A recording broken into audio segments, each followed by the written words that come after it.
बातमीपत्राच्या सुरुवातीलाच बातमी आहे दादा खिंडकर संदर्भात। दादा खिंडकरला 7 दिवसांची पोलीस कोठडी सुनावण्यात आली आहे। तरुणाला अमानुष मारहाण केल्याप्रकरणी पोलीस कोठडी सुनावण्यात आली आहे। खिंडकरला बीड जिल्हा सत्र न्यायालयाने ही कोठडी सुनावली आहे। तरुणाला मारहाण प्रकरणामध्ये दादा खिंडकरला बीडच्या जिल्हा सत्र न्यायालयामध्ये हजर करण्यात आलं होतं। जिल्हा न्यायालयाने खिंडकरला 7 दिवसांची पोलीस कोठडी सुनावली आहे। बीड तालुक्यातील पिंपळनेर परिसरामध्ये ओमकार सातपुते या तरुणाला दादा खिंडकरने मारहाण केली होती, त्यामुळे त्याला अटक करण्यात आली होती।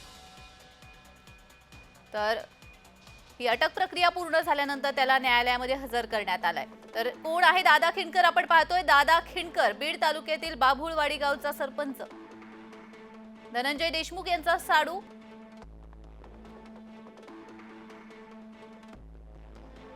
संतोष देशमुख हत्या प्रकरणात न्याय मिळवण्यासाठी सक्रिय।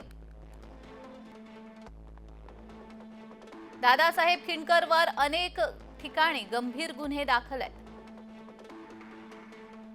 गेल्या 10 वर्षांपासून राजकारणामध्ये तो सक्रिय आहे।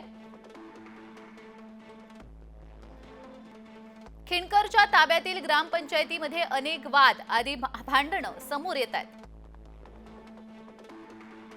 गेल्या 10 वर्षांपासून बाभुळवाडी ग्रामपंचायत खिंडकरच्या ताब्यात आहे।